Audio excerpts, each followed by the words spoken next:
Doctor साहब, आज आपने ये प्रेस कॉन्फ्रेंस बुलाई है, किस सिलसिले में आज आपने ये प्रेस कॉन्फ्रेंस बुलाई है यहाँ पर इस वक्त?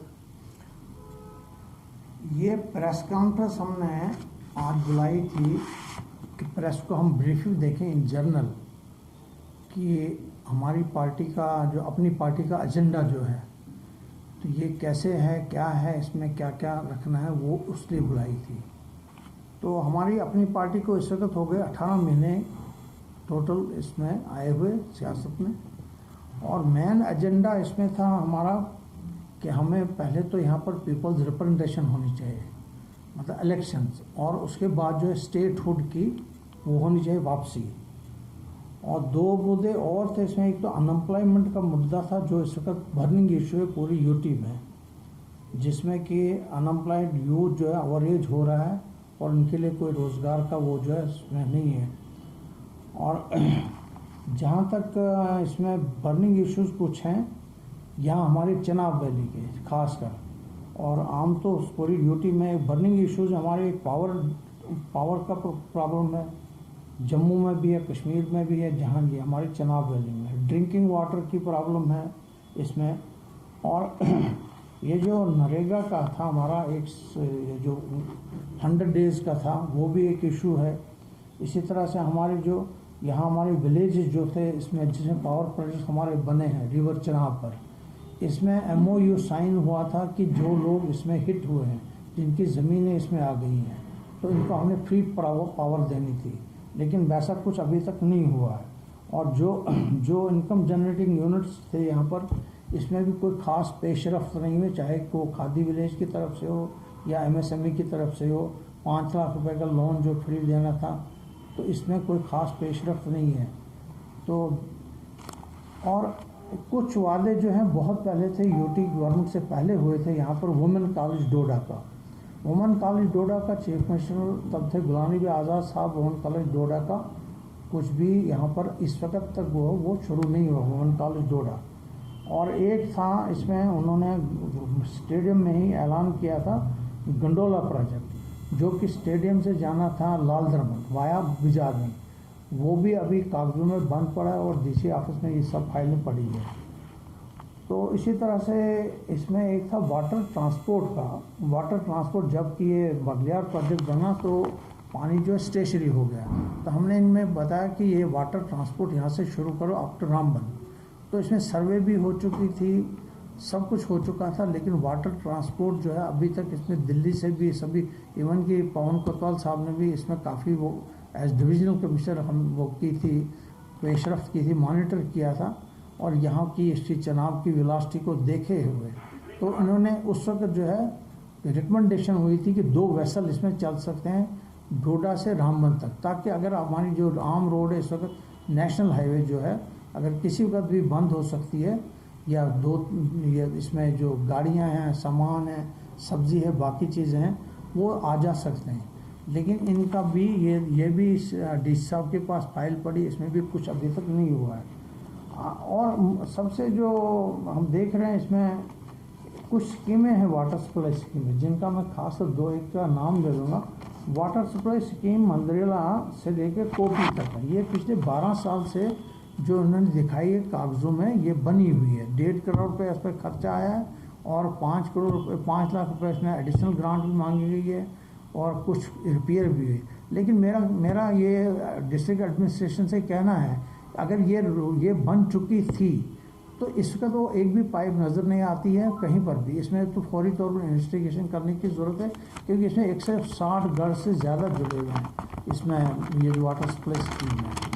तो दूसरा जो अभी मैं आपसे बात कर रहा था रिगार्डिंग IAY और ये जो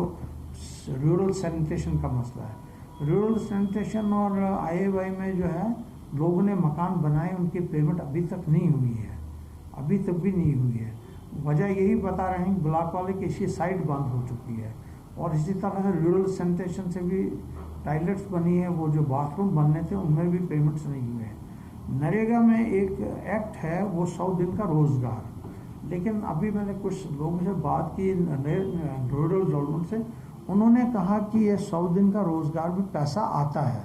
लेकिन मुझे नहीं लग रहा है कि ऐसा कुछ है। इसमें डिस्ट्रिक्ट एडमिनिस्ट्रेशन को पूरी तरह ये देखना चाहिए कि क्या ये वाकई इसमें कोई मॉडिफाई हुआ है, नरेगा एक्ट मॉडिफाई हुआ जो कि लोगों के उनसे जुड़ा हुआ है ये एक्ट है। तो ये कुछ चीज़ें थी, कुछ बर्निंग इश्यूज थे ये। और यहाँ अभी जो ब्यूटी बनी 5 मार्च को जब ये सब कानून चेंज हो गए, तो इसमें लोगों में एक आम सी वो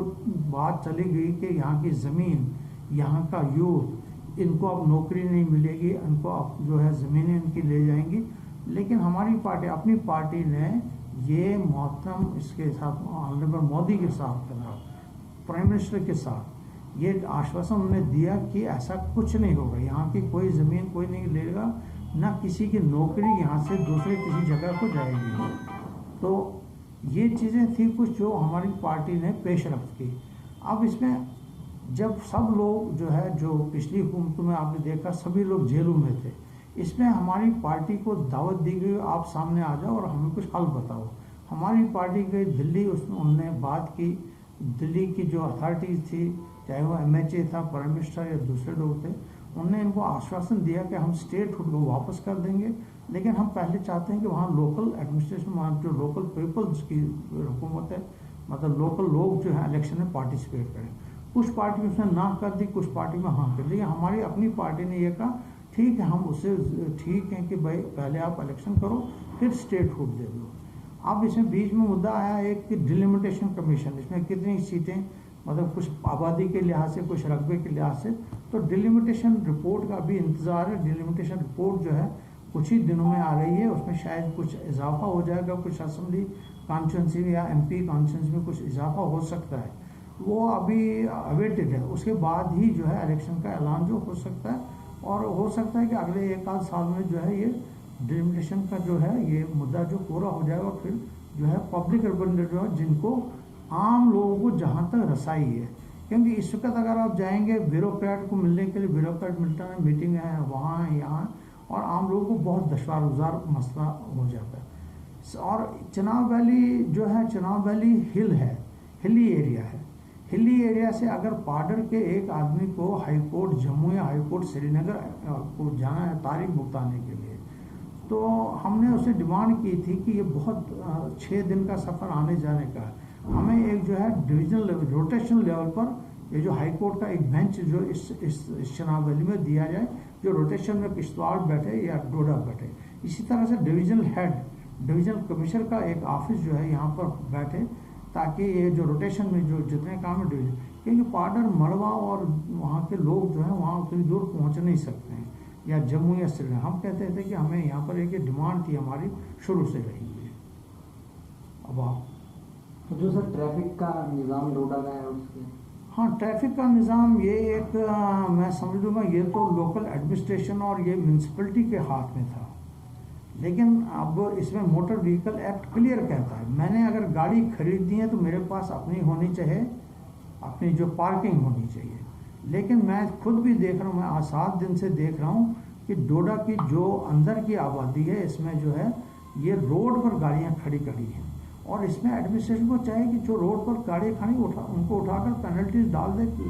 वहाँ पर रोड क्लियर कर दे। और दूसरा इसमें था कि हमने ये सुझाव दिया था, क्योंकि अब रोज़ तो ट्रैफिक तो बढ़ती रहती थी, और ये कोई घटने वाली रोज़ बढ़ती रहती है। और इसमें एक तो ये सुझाव था कि रोड पॉइंट पे जो खड़ी हैं गाड़ियाँ, रोड पॉइंट पे कोई गाड़ी खड़ी नहीं रहनी चाहिए, वो अपने अपने घरों में लगा दें या पार्किंग लॉट्स में ले जाएं। रोड पॉइंट पे जो उससे ज़्यादा ट्रैफिक में वो कंजेशन आ जाती है। अब इसमें सबसे जो है लॉन्ग टर्म एक दिया था हमने सुझाव कि डाक बंगलों से, खान प्लाजा जहाँ पर है, डाक बंगलों से 2 फ्लाईओवर दे दें, एक जो वहाँ चिनार के पास खुले और दूसरा बर्फ रोड पे खुले, ताकि जिसको बर्फ रोड आना है या जिसको वहाँ जाना है, चिनार के पास जाना है, वो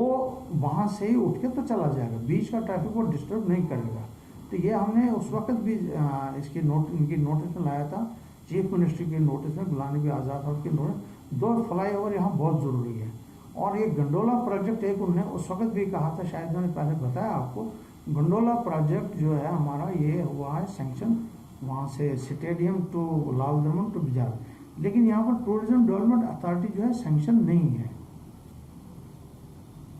चलिए, बाकी जो यहाँ के जो बर्निंग इश्यूज इस वक्त यूथ का आपने बताया, अब यूथ के लिए क्या कौन सा स्टेप्स आप उठाने जा रहे हैं? अब यूथ का जो है अपनी पार्टी का ये है कि अपनी पार्टी ने साफ एक बात की कि जो नौकरियां मिलेंगी वो यहीं के लोगों को मिलेंगी, लेकिन इसमें कंपटीशन है, और कंपटीशन में जो है मान लो 100 पोस्टें निकल गई, 10 लोग लग गए, 90 बेकार हो गए। उसके लिए हमने ये किया है कि इसमें 2 महकमे हैं जो कि एमएसएमई मैंने बताया जो 10 लाख रुपए का लोन देता है बगैर किसी गारंटी के, बगैर किसी रिफंड, और उसमें 35% सब्सिडी, कोई भी यूनिट को खोल सकता है, अपने काम काज अपने 2 लोग और रख सकता, 3 लोग और रख सकता। इसी तरह से खादी विलेज का जो है यहाँ ऑफिस है, तो यहाँ पर भी वो चीज़ है, 5 लाख रुपए जो है, चाहे वो लड़की हो लड़का हो, कोई सिलाई सेंटर खोलना चाहे, कोई प्रोविजन स्टोर खोलना चाहे, तो हम उनको जो अल्टरनेटिव देते हैं, क्योंकि अब वो कितनी देर वो लोग जो है इंतज़ार करेंगे इस चीज़ का, नौकरी का इंतज़ार नहीं करना चाहिए बच्चों को, यूथ को। हमारा सुझाव यही है।